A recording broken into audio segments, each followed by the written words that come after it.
संधि पढ़ रहे थे हम लोग। स्वर संधि कंप्लीट हो गया है। व्यंजन संधि स्टार्ट किए हैं। लास्ट क्लास में हम लोग व्यंजन संधि का पार्ट नियम 1 किए थे, नियम 1 के भाग 1 किए थे। आज हम लोग करेंगे भाग 2।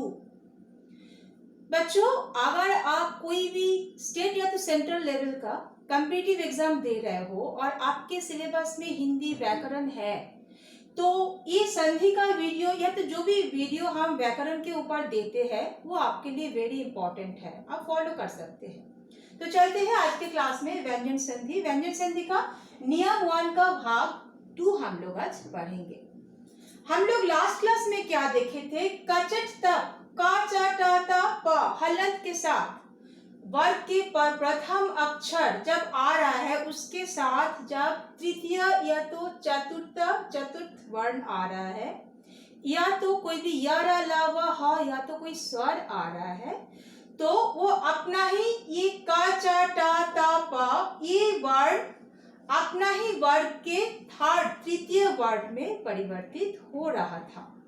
जैसे का परिवर्तित रूप ग, चा का परिवर्तित रूप ज, टा का परिवर्तित रूप ड, ता का परिवर्तित रूप द, पा का परिवर्तित रूप ब हो रहा था। आज हम लोग इसी का भाग 2 देखेंगे। कचट त का चा टा ता प हलंत के साथ आ रहा है और इसके साथ कोई भी पंचमाक्षर जब आ रहा है, पंचमाक्षर अर्थात अंगा, इया, अणा, न, म, ये हो गया पंचमाक्षर। कैसे हम लास्ट क्लास में भी बोले थे, का खा गा घा अंग, ये का वर्ग है। का वर्ग का ये कैसे हम लोग को पता चलेगा कि ये कौन सा वर्ग के कौन सा वर्ण कौन सा पोजीशन में अवस्थित है। तो एक बार हम लोग उसका स्थान को देखेंगे न। 1 2 3 4 5। देखिए, का चा टा ता प ये पहला अक्षर है, वर्ग के पहला अक्षर है, ये पहला वर्ण है। ग ख छ ठ थ फ वर्ग के कौन सा वर्ण में है, वर्ण कौन सा पोजीशन में है, दूसरा पोजीशन में है। ऐसे ही ग ज ड द व तीसरा पोजीशन में है। घ झ ढ ध भ चौथा पोजीशन में है। एंड अंग, य, ण, न, म ये पांचवा पोजीशन में है या तो पंचम पोजीशन में है। और ये जो पंचम अक्षर इसे ही कहते हैं, जो पांचवा स्थान में अवस्थित है जो वर्ण, इसे ही पंचमाक्षर कहते हैं। पंचमाक्षर या तो अनुनासिक कौन कौन सा वर्ण है? अंग, य, अण, न, म, वही पंचमाक्षर जब का चा टा ता प के साथ आ रहा है तो इसका परिवर्तित रूप एक बार हम लोग देखते हैं क्या होगा।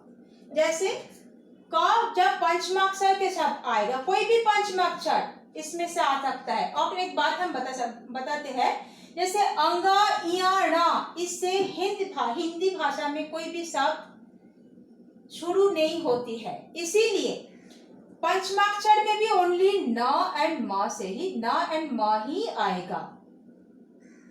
अंगा, इया, णा नहीं आएगा। ठीक है, तो का के साथ जब पंचमाक्षर आ रहा है तो का अपना ही वर्ग के पंचम वर्ण में परिवर्तन हो जाएगा। तो का परिवर्तित रूप क्या होगा? अंगा।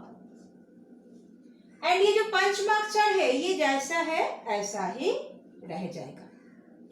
चा के साथ जब पंचमाक्षर आ रहा है तो चा अपना ही वर्ग के पंचम वर्ण में परिवर्तन होगा।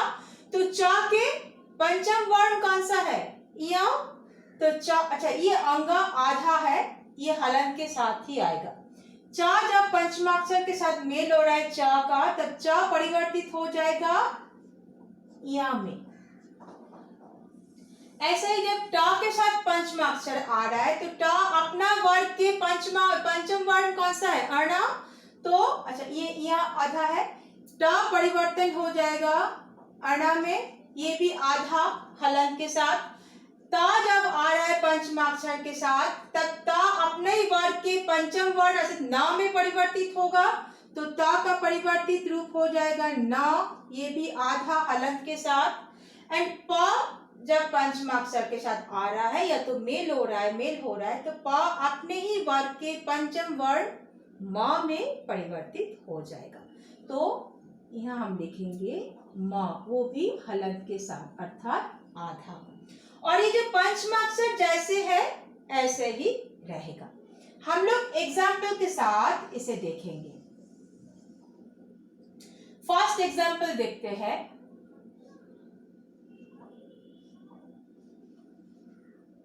बक प्लस मय।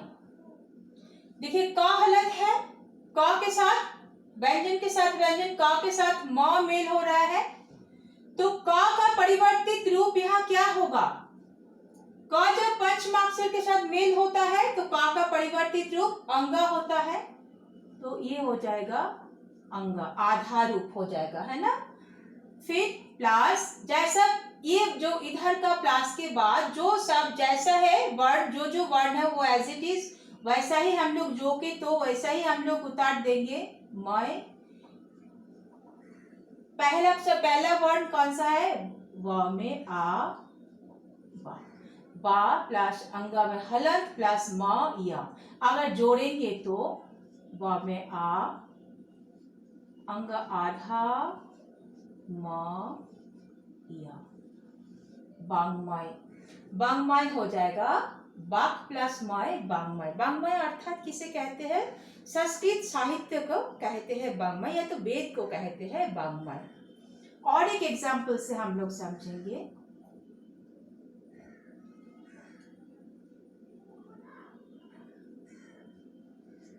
सट प्लस मास। देखिए ट हलंत के साथ है, ट के साथ ट वर्ग में ट के साथ पंचमाक्षर, देखिए पंचमाक्षर है म, तो दोनों का जब मेल हो रहा है तो ट किसमें परिवर्तित हो जाएगा? ट का परिवर्तित रूप अण, आधा अणा हो जाएगा, हलंत के साथ आएगा, प्लस ये जो है जैसा वर्ण है ऐसा ही लिखेंगे मास, प्लस इधर का बाकी जो सट है ये स है, इधर का जो बाकी वर्ण है उसको भी लिखेंगे स। अगर जोड़ेंगे तो क्या आएगा? स न हलंत, म में आ, स, सन्मास। हम लास्ट क्लास में बोले थे डांडी वाला वर्ण कभी हलंत के साथ नहीं आता है, वो अगले वर्ण के साथ आधा होके जोड़ जाते हैं। ऐसे भी आधा ही है बट ऐसे आधा नहीं लिखा जाता है हलंत के साथ, तो कैसे लिखेंगे इसको हम लोग? आधा न, म में आ, स, सन्मास। सट प्लस मास हो जाएगा सन्मास, है ना। और एक एग्जाम्पल से हम लोग देखेंगे। हम ये ऊपर वाला एग्जाम्पल को मिटा रहे हैं बच्चों, आप लोग लिख लिए हैं, देख लिए हैं। और एक एग्जाम्पल देखेंगे, इसको समझेंगे हम लोग।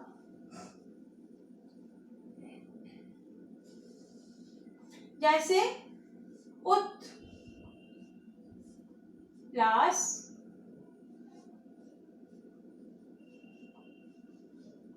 नायक, उत प्लस नायक। देखिए ता हलंत के साथ है, ता के साथ पंचम अक्षर है, पंचम वर्ण है, तो जब पंचमाक्षर के साथ मिल रहा है तो वो किसमें? अपना ही वर्ण के पंचम वर्ण न में परिवर्तित हो रहा है।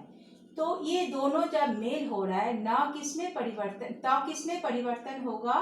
न, आधा न, प्लस नायक जैसा ही है ऐसा ही हम लोग लिखेंगे, इधर जो बाकी वर्ण है उसको लिखेंगे, फिर हम लोग जोड़ेंगे उ।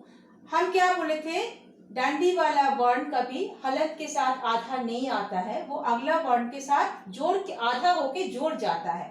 तो आधा न में आ, य, का, उन्नायक। बच्चों देखिए उत प्लस नायक, उन्नायक कैसे बना? ता के साथ आधा ता, हलंत वाला ता के साथ पंचमाक्षर का मेल हो रहा है, ता का परिवर्तित रूप हो जा रहा है और ना, उसी का पंचम वर्ण न, आधा न, दोनों मिलके बन रहा है उन्नायक। आज हम लोगों का व्यंजन संधि पार्ट नियम 1 कंप्लीट हो गया। नेक्स्ट क्लास में हम लोग नेक्स्ट नियम को हम लोग देखेंगे। अगर क्लास आपको अच्छा लगा है तो लाइक कीजिए, शेयर कीजिए, कमेंट कीजिए। मेरे साथ क्लास करने के लिए चैनल को सब्सक्राइब कीजिए। Thank you.